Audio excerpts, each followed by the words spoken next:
Hello, everyone coming in. We will just give everyone a few seconds to join, and then we will jump right in.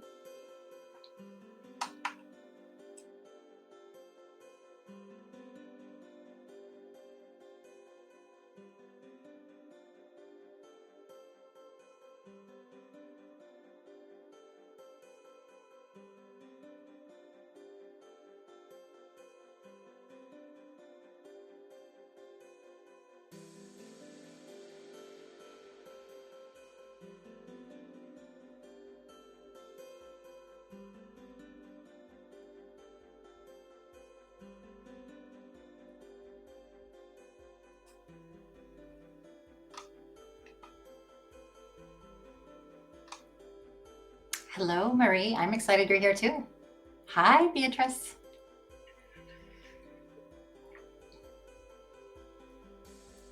We'll just give a few more minutes, and then for the sake of time, I will get going.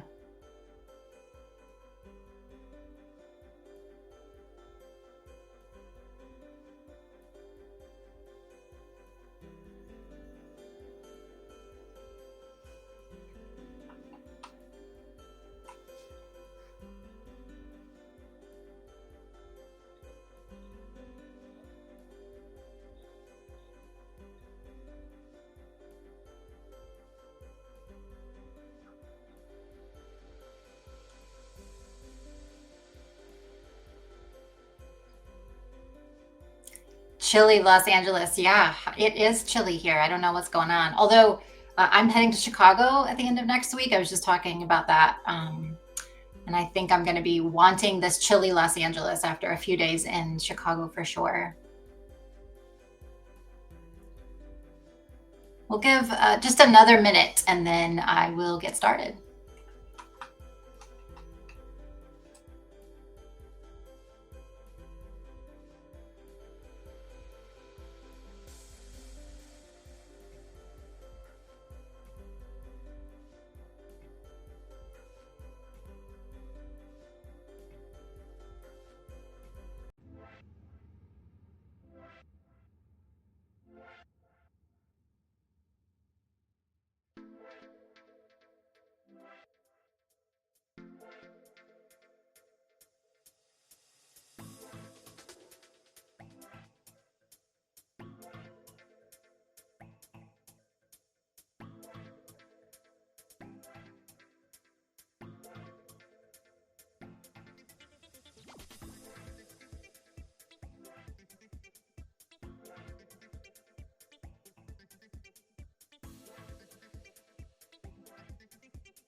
All right. Hello, everyone. Happy Wednesday. I'm going to go ahead and get started for the sake of time and just to make sure that, hi, Belinda. I'm so glad you're here. Just to make sure that I'm keeping on track here, I want to get going. My name is Sabrina Baker. I am the CEO and founder of Acacia HR Solutions. We are a small employer focused fractional HR support firm. I use the term small employer to describe businesses between 1 and 500 employees. That is our niche. That is where we work. I say small employer instead of small business because it doesn't matter what the revenue is. You can have a $5 million company, you can have a $50 million company, $500 million company that is actually managing that business with a small number of people, 1 to 500 employees. And so that's why I differentiate into the small employer space. So we offer full fractional support, full employee lifecycle services for the smallest of those businesses, usually 1 to 100. We come in and are their entire HR team. We manage their entire HR discipline. And then for businesses in that larger range that typically maybe have an HR manager, HR director, we come in and supplement their HR services and do what I consider like the employee experience side of things, managing payroll, managing leave of absence benefits, all of those ancillary HR, really day-to-day HR tasks, so that that HR manager, HR director can focus on business strategy and helping the business grow. So super excited to kind of restart office hours. I did this quite a bit during the pandemic, and when things were moving fast and we were trying to figure out what we were all supposed to be doing, I would jump on live and have about 15-20 minutes of just content of what I thought to be true at that time, because everything kept changing, and then do some Q&A. So that's what we're going to do today. I'm going to be talking about HR trends that I think are going to impact small employers in 2025. And then we'll leave some time at the end for some questions. One of the beliefs that I have, and that I would really fight to the death over, is that the way you manage human resources in a small employer is very different than the way you manage it in a larger one. The laws do not change. The ideas and philosophies behind human resources may not change, but the fact that you're doing that in a very small environment and a very small employee population changes the way you work through these things. It changes the way you manage your day-to-day life. When you are in a super small employer, so if you think under 50 employees, maybe, it's like being in a very small town. And so the things that you do from an HR perspective are felt. There's a huge impact if you have something that you roll out that employees do not like. If you have a toxic employee, that's felt much greater than it is in a much larger organization. And so when I think about the way that we manage human resources, because of the number of people, it's just different. It's just different than it is in a larger org. And the same is true for trends. If you have been watching, like I have, the HR trends that are predicted for 2025, if you've been reading articles, listening to webinars, then you've seen kind of the same trends listed over and over again. And thinking about how those impact small employers, I think the trends are the same. I think the trends probably stick and they make sense, but they will impact them differently. And the way that small employers or anybody managing HR inside a small employer handles those trends is going to be a bit different than if they were in an organization that had 5,000 or 10,000 employees. And so one of the things that we are really focused on at Acacia is making sure that all of our content speaks to that small employer space. And so as I go through this topic on our blog, any topic that we're talking about, we really are focused in on making sure that it's relatable to the budget, the resources, the environment that you are managing HR in a much smaller space. So as we talk through the trends today, just keep that in mind, that I really am coming from a small employer space. And I do think that, again, while the trends may be very similar to what you've already seen, the way that they impact small employers is different. So let's jump into that. You have comments. I can see them. You're welcome to pop questions in as I go along. We will have dedicated Q&A time at the end. I never think, I know actually that I'm not the smartest person in the room. So as we're going through these things, if you have thoughts and ideas and things that you want to share that you're doing in your business, please pop those into the comments for everybody to see, so that we can all share together. The one thing that is unique about being in a small environment is that you can often feel alone if you are an HR department of one, or maybe even just an ancillary, like you're in finance or you're in marketing and you were just thrown HR. It can feel really lonely and overwhelming. And so things like this hopefully are an opportunity for people to, in that environment, to be able to come and say, hey, what are you doing? Or how are you handling this? I'll tell you how we're doing it from our client's perspective, but I know that people would love to hear from others in the same, going through the same things. So please use those comments to share your thoughts. Okay, let's jump into these trends. The first two that I want to talk about are what I would consider kind of low-hanging fruit. You're going to expect me to say these. Of course, I'm going to talk about these too. But I think that out of my list of 5, these are the 2 that I believe will impact small employers the least, at least in 2025. Beyond that, maybe more, but at least next year, I think these 2 will be a focus, something that we need to think about, but I don't know that they're going to be number 1 priority. The first one, of course, is AI. I would be completely remiss and probably sent away if I didn't talk about that. You cannot go 37 seconds on any social site, any webinar, any email list without hearing about AI and the changes and the things that people are incorporating. And so I do think that we're going to continue to see that. Technology is moving so fast. I read an article a couple of weeks ago about the fact that, decades ago, even a decade ago, it would take a year or two for technology to be outdated. And now it's a matter of weeks. You can roll out a technology and in just a few weeks it's already outdated because there's something better. When it comes to AI and any kind of technology, small employers are historically and notoriously late adopters. They are not people, unless they're in the tech industry, that's very different. But unless they are in tech, they are typically very late to the party on adopting technology. And I don't think that AI is going to be any different. I do believe that as a small HR team, there can be great efficiency found in using things like ChatGPT, Gemini, Notion. And we absolutely use it inside of our business to help us streamline communication, to help us build frameworks and policies, to help me just brainstorm sometimes on give me some ideas on these things, to build training outlines. So I absolutely believe that inside of a small employer, whoever's managing HR should be thinking about how to use basic prompting AI to help them be more efficient, to help them streamline some administration that they don't really need to do on their own. But I don't see small employers revamping their entire human resources to be centered around the use of AI. They just don't have the budget and resources for that. So I would encourage anybody inside of a small employer to be thinking about AI, to be thinking about what AI is out there that's free, which is quite a bit of it.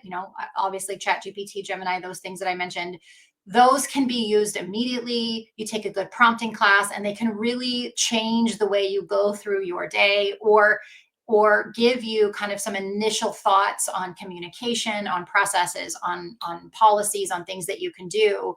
But I still believe that because you're in a small space, there's that huge human side that's going to have to happen quite a bit for a number of years before AI really starts to get integrated.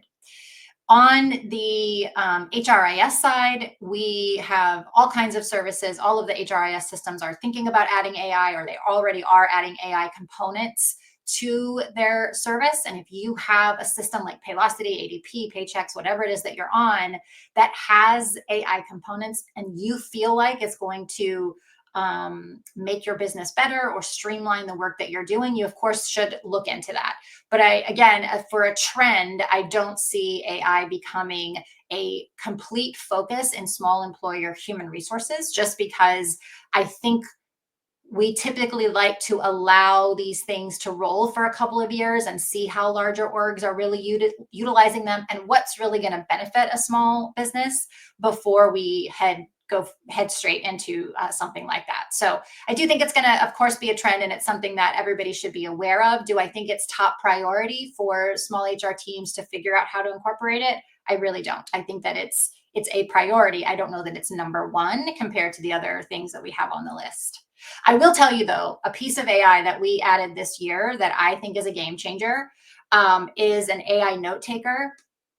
For recruiting, especially, to have an AI note taker sit in on your interviews. And of course, we're in a two-party state, so we make sure everybody knows that we're recording and that there's going to be a transcript and get their buy-in. But to have something sit with you while you're on an interview where you can just focus and you can really listen instead of feeling like you have to take notes, and then to have that summary sent to you and the hiring manager after, things like that are just really low-hanging fruit when it comes to AI that you can do pretty budget friendly, and can really help. So I think that we'll see small employers do things like that, incorporate little pieces of AI here and there where it makes sense from a budget and a resource perspective. But again, I don't see them revamping their entire HR process to be centered around the use of AI, at least not in 2025. The second trend that I think, again, everybody is talking about is we have a new administration coming in January. Nobody knows what that means. There is always, when I'm talking about this trend, I'm talking strictly from an employment law standpoint. I understand that a new administration can make changes in all areas of life, but coming at this strictly from an employment law space, I think that we have to watch this, and I think it'll be a trend like it is for any new administration. This new president may make employment law changes, and I know that there have been many mentioned throughout the campaign, but we don't know what is actually going to be proposed or be pushed through and approved until things start to happen next year. So, with any new administration, I think it's important that, especially small employers who can get left behind in these things, need to have some mechanism to make sure they're staying up to date on what is being approved, what is being proposed. But we always have a little bit of time. It's not like the law gets mentioned one day and it's approved the next. There's usually some time that everybody has to adjust. It goes through a whole process. And when it comes to employment law specifically, you always have the states that have usually a different say. I am obviously in California, and so I can't imagine this state not continually putting more worker protection in place, making sure that workers are treated fairly, that they are paid fairly. I don't see them loosening up on that, regardless of what happens at the federal level. And so, while I do think that paying attention to what the new administration is doing from an employment law standpoint is going to be really important, I think that it's always important. It's important every time we have a turnover at the president's office, just because every new president is going to have different ideas on that. So, something to pay attention to. And if you do not have, like I said, a mechanism to make sure you stay updated, if you're not subscribed to your local chamber, if you're not subscribed to lawyer blogs, hours, anything that can keep you updated, I would put that on your list of things to do in the next couple of weeks, because it will be something that you have to pay attention to. I don't know that I see it as being this thing where we're constantly focused on regulatory compliance. I just think that it takes too long to get things approved for it to be this thing where we're constantly paying attention to it. All right, the next three trends are the three trends that I do think are going to impact small employers the most. And I think that they require maybe a new shift in skill sets for HR teams that are handling human resources inside of a small employer. The first one is this idea of mental health in employees. You've seen this being talked about, I'm sure. It's a very common topic. This week, if you saw the whole Yes, Madam thing, where maybe they fired employees who were stressed, maybe they didn't, maybe it was a marketing ploy. Who knows what really happened there? But mental health has definitely come into light in the past couple of years. I think the pandemic really put a strong light on employee mental health and what are employer obligations under employee mental health, and what are the obligations for employers to manage that. I do absolutely believe that this is going to continue to be a bigger trend. And again, because I mentioned in the beginning that when you are in a small space, everything is felt greater, meaning that if you have an employee who is having some mental health struggles, it could be impacting their performance. That impact of performance is felt greater than it might be in a much larger organization. And so I do think that employers, especially small employers, are going to have to think about mental health and make sure that they have good programs in place to support employees' mental health, whether that be through their benefits, whether that be through an EAP, or just offerings that they deliver. It can be very, very simple offerings that just help employees kind of focus on their own mental health, thinking about the environment with which they are working in. So much stress comes from your job. And so, really taking a look at what kind of environment are we asking employees to work into? Is it a very stressful environment where we're expecting employees to commute 5 days a week and work 12-hour days and have no home time, no downtime, no opportunity to take care of themselves? I think that if that's the environment you continue to ask employees to show up into, you're going to struggle to retain employees in the coming year. And so there is going to be this need and this desire for employees to know that their companies are concerned about their mental health, their stress levels, and that they are providing at least a work environment where employees can thrive and not have whatever they're going through be added onto because of their job. So mental health will absolutely become a trend and something that in a small environment we have got to focus on. The next trend that I think is going to be really important is going to be upskilling and reskilling. And this may be the most important. I'll be honest that the job market is really weird right now, right? And it has been for a little while, whether you are hiring or whether you are on the job side, the candidate side, it's just wild. It's like the wild, wild west in this moment. We just went through a process, or actually, we're still in the final stages of a process of hiring a generalist. And it was just really interesting to see the candidates that came through, the people that we talked to, just that process felt so strained. And I don't know that that's going to get any better in the coming year. I think that for small employers, it's going to be really important to do, and I'll talk about this when I talk about the skills that HR people need, workforce planning, and really think about what skills do we need? What is it that we are looking for in people? And is there an opportunity for us to train people who we currently have? The one thing that I think is really cool about small environments, and I know it can be a stressful situation, but I do think that it's cool that in a small environment, you can have people doing kind of hybrid roles. And you can have one person who is doing two roles that are completely different. Just like in some small environments, you have somebody in marketing handling HR, you have somebody in product development handling HR because somebody needs to do it, and why not that person? And so, while it may not be always the best situation, I think it can benefit small employers to think about what team members do we have who maybe have the propensity to learn a different skill or desire even to learn a different skill, and how can we upskill or reskill to get the talent we need in our current staff without needing to always go to market. I think that going to market to um, find talent is going to get more competitive. I think it's going to just continue to be a little odd for at least another year or two. And so, thinking about what staff do we have internally and how do we best utilize them is going to be the best option inside of a small space. Um, Employees come and work in small environments because of the things they learn. I have this theory that if you're going to try to attract employees, you either have to give them something they can earn or something they can learn. And if you're not the top payer, if you're not the best if your benefits aren't the best, then you're going to have to give this environment where they are learning skills they couldn't otherwise, where they are developing themselves in ways that they couldn't otherwise. We had a tech client a few years ago that was competing with Facebook and Google for their tech employees. And one of the things we talked about was what you will learn here, what you will get to do in that environment is so much more robust than what you're going to do in a larger org, because you're just one person amongst a sea of thousands. Where in a smaller org, you are the one person, you're it. And so you get to do a little bit of everything. So I think upskilling and reskilling will be one of the top priorities for small employers in 2025, because it's just going to get more difficult to go to market and find talent. It's going to be time consuming. When I say difficult, it's going to be time consuming, just to go through all of the candidates and figure out who's going to be best fit. And then depending on what happens to jobs and how many jobs are available, it could get really competitive.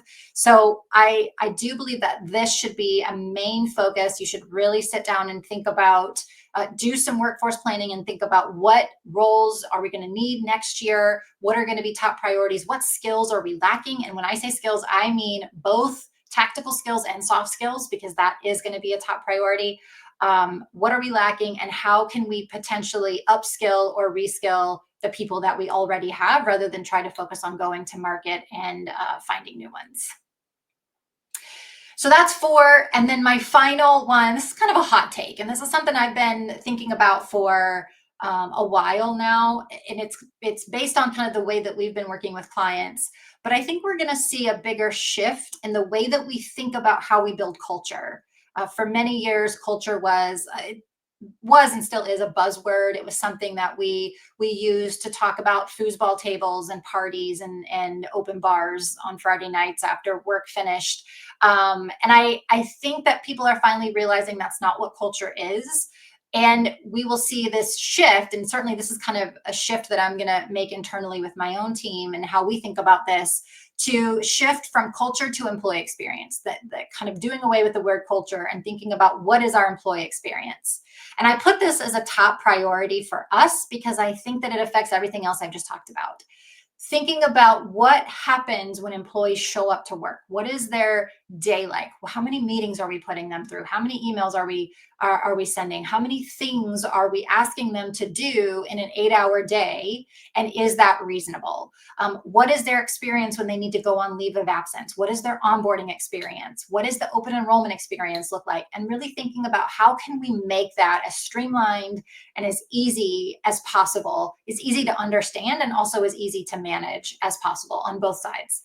And so when I think about employee experience, that obviously is going to, a positive employee experience is going to affect engagement. It's going to affect productivity. It's going to affect everything that we always say culture affects.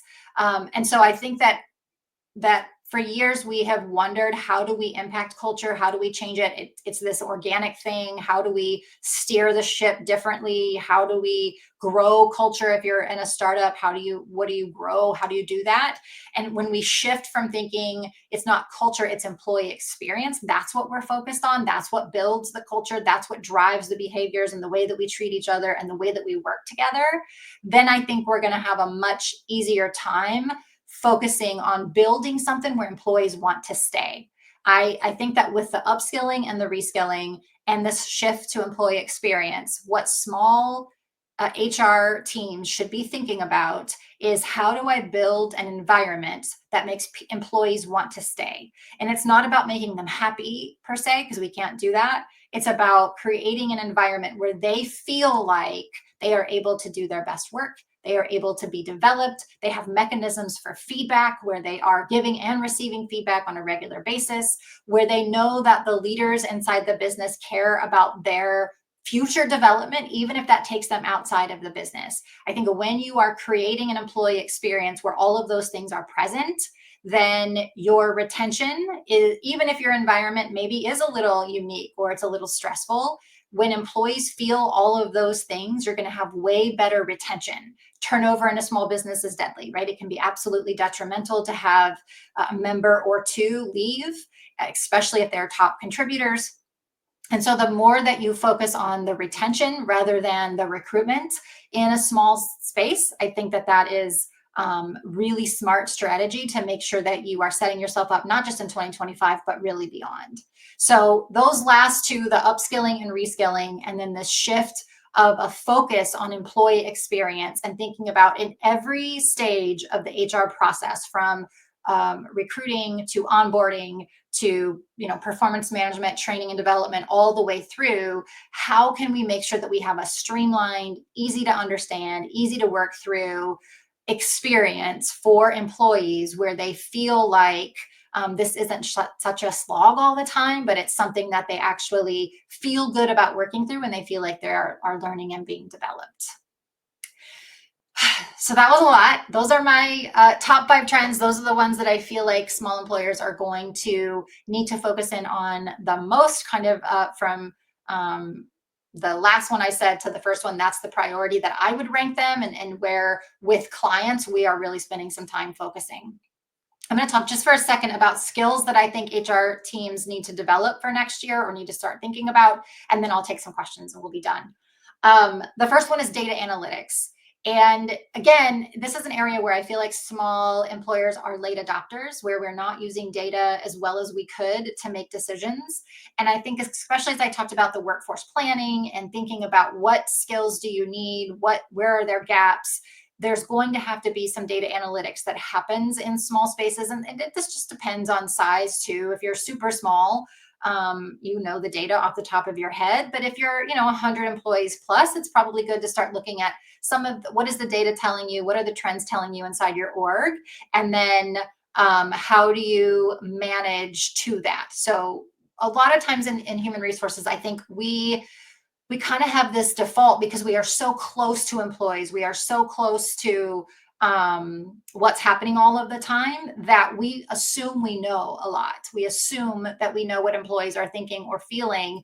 And I think we have to stop doing that. I think we have to make sure we're using our surveys. We have to make sure we're looking at our trends of what's happening in performance, what's happening in turnover, what's happening in different teams and departments, and using that data to really drive our future decisions, especially around that upskilling and reskilling. I think we have to be really good data architects to figure out what is it that we're going to need next year.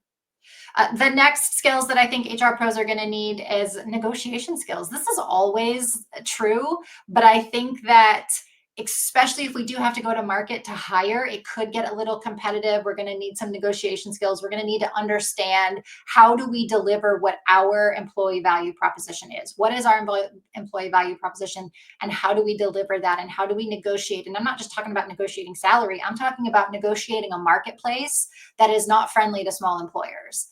And so how do you do that? I have a book that I love that I always recommend. It's called Never Split the Difference by Chris Voss. He was a former FBI negotiator, one of the top FBI negotiators for like hostage or kidnapping situations. And so while a lot of his stories are very extreme, and I don't think we're dealing with that level in human resources, most of us, some of the tactics he talks about in the book are so good and they work so well, even when you are trying to convince your C-suite of something. If you are in an environment as a small HR manager, HR department of one, where you don't feel like you're always being taken seriously, or you're not involved in the things you should be, one of the things that I would really encourage you to do is work on your negotiation skills. Because then when you ask, when you say, hey, can I be involved in this?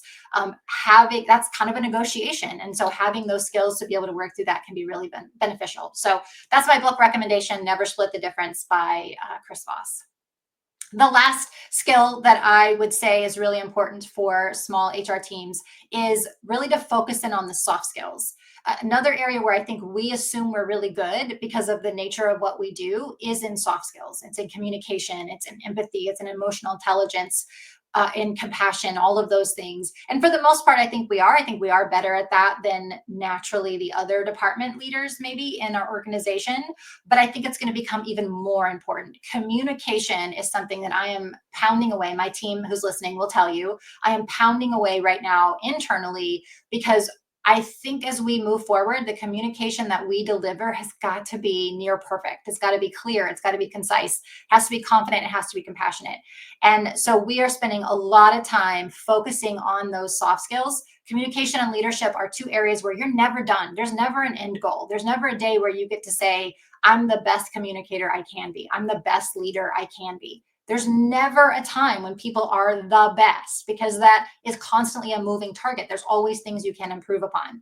And so I do think that HR teams, if I could encourage you to do anything, and this could just be listening to podcasts, reading books, whatever it is on communication and leadership, that honing in on those soft skills is going to be really important, for you to be able to navigate whatever next year brings, and then the years after that. So that was a whole lot of Sabrina talking. I would love to take like 7-10 minutes here to just open it up to questions. So if you have anything or ideas, thoughts, anything about what I've just said, if you have opinions about that, I would love to hear them. So I'll open that up now.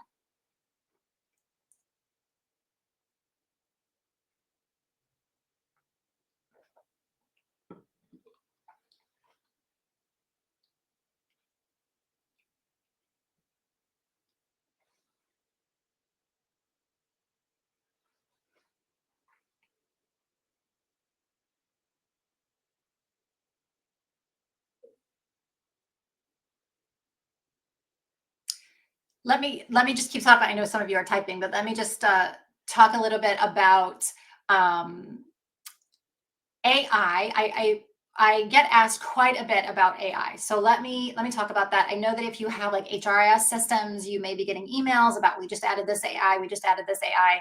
I think that it's really important for us to vet that, test that, look into what they're doing before we go and just kind of adopt naturally or adopt generally.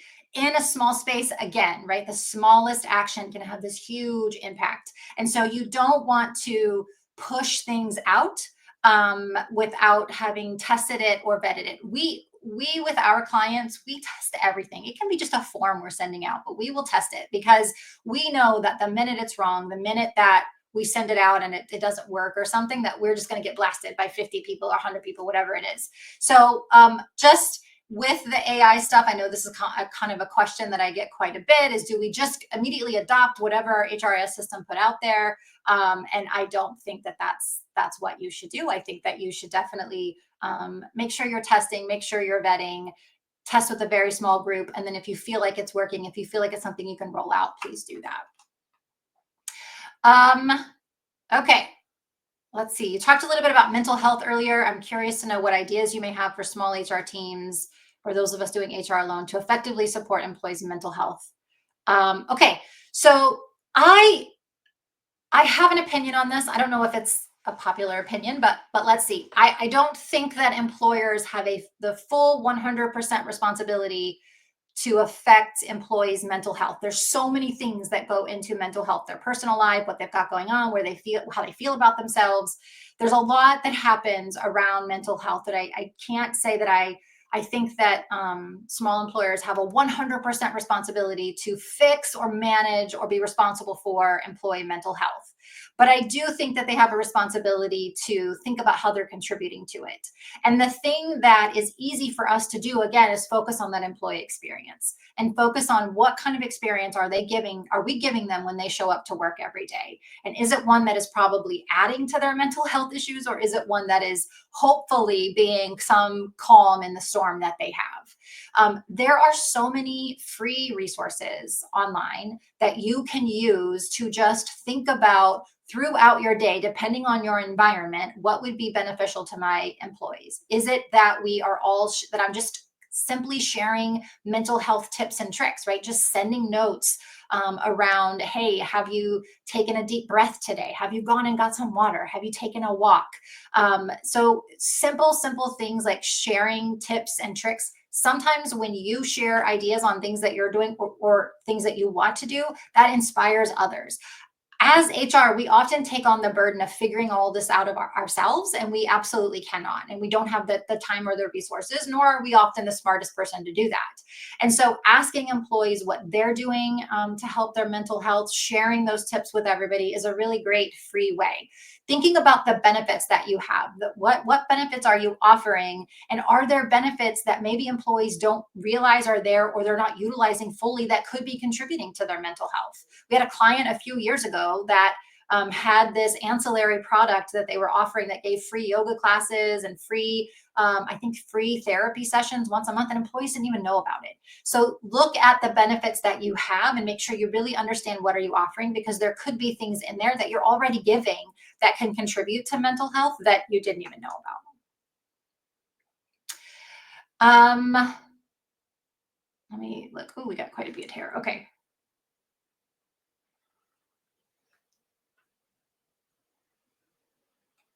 So where do I see organized? Hi, Dave Ryan. Where do I see organized labor going in the next 4 years? Oh my goodness. I I don't know. I honestly don't know that I have the answer to that question. Um, I feel like it's such a I feel like we have periods of time where it's such a focus and we hear about it a lot and we hear about a lot of organized labor things happening. And then we have nothing. And I don't know that we don't work a ton in organized labor. So I don't know that I know for sure if I can pinpoint when those trends happen and what's happening in the presidency to make those trends happen. I think that I see there's two different things here. I'm probably going to contradict myself, but here's my honest answer. I think that you'll have workers who see a need for organized labor and maybe want to start to go down that route. But then with the generations we have in the workforce, will they want to actually be a part of that when it comes around? I don't know. So I don't know that I have the best answer to that. I think that it's not going to necessarily completely go away. And I think you're still going to have industries and environments where it's they're very ripe for organized labor. But I don't know in the small employer space that it's going to be any more of an impact than it has been in the last 4 to 8 years. What are some suggestions for data analytics metrics to focus on? Okay, so as I said, I think inside of workforce planning, one of the things that I would really encourage small employers to look at is your performance management process and skills gaps. I think that you have to look at data around skills gaps. What employees have you had who are maybe have been on a PIP, or maybe they are not performing where you want them to be? What data do you have around the gaps that they have in their skills? Leadership gaps would be another one. So when I talk about data analytics, I don't necessarily mean like time to hire or turnover, because in a small space, if you're under 100 employees, you know what your turnover is. It's like 3 people, 4 people, right? It's not a huge metric as it is and unless the number is high, it's just not really a hugely impactful metric.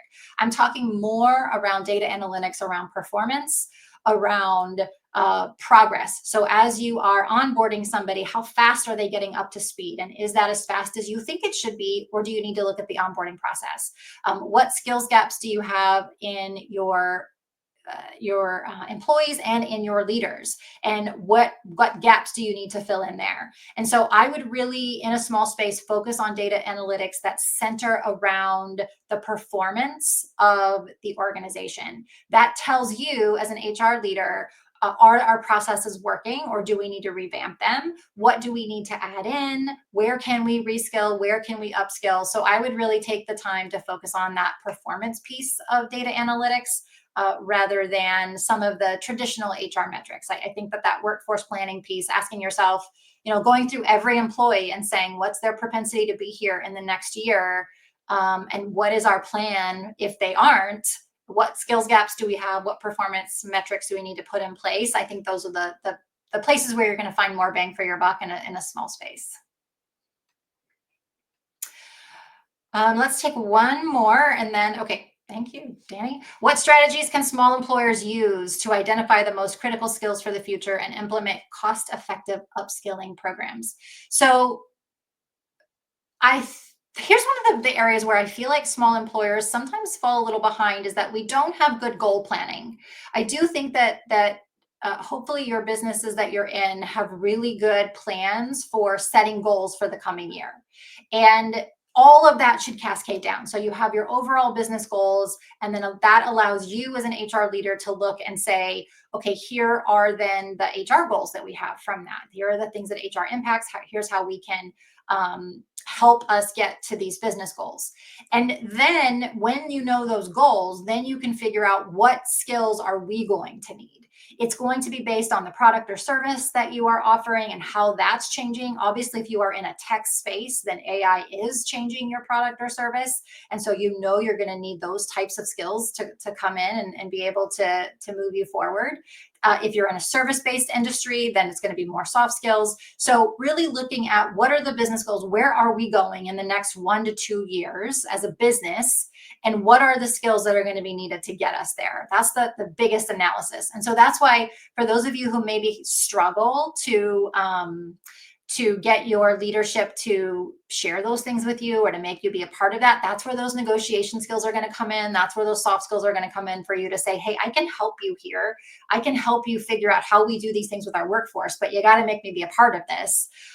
You have to know you could go right now on Google and say, what are the skills needed for the future? And you're going to get a list of 50,000, but none of them may apply to you depending on whatever product or service you offer. So you really want to understand the business goals that you have, and then that's going to tell you what critical skills you have. And then for upskilling programs, it's going to be utilizing your internal staff if you don't have a budget. If you have no budget for training and development, then everybody internally becomes a trainer and a coach. And so thinking about, if you have a business that you need to upskill in a certain area, and you don't have the budget to bring in somebody, a trainer or a coach, then who in your organization currently does that well, and can they lead a training? Can they create some kind of coaching program where they are helping other employees get there? Or who can learn it? Who can learn it with the resources we have available? best, and then train it to everybody else. So again, I think this is an area where HR kind of takes everything on and they think they have to do it all. And then because we don't have the time to do it all, it gets thrown to the wayside. When you focus on, okay, let me look at my entire staff and empower leaders and other employees to help us upskill and train in those areas that we need, those critical areas, then you're going to be so much better for it and way less stressed. And I think employees enjoy that. I think they often, you will find those, not all maybe, but many who enjoy training others on things that they know or coaching through something that maybe they have some expertise in. So identifying the most critical areas would be understanding your business goals, and then implementing cost effective upskilling programs is going to be utilizing the staff that you already have, and then whatever free resources you can find online. All right, that was our time. I'm so excited that all of you are here. It's so good to see so many of you who like Dave and Belinda and those guys who have been such good supporters of ours for a long time. I'm so happy that you were here today. I hope this was helpful. We plan to do this probably bi-monthly, at least through 2025, and just have, again, that focus topic on small employers. So I hope you all have a wonderful holiday season, and thank you so much.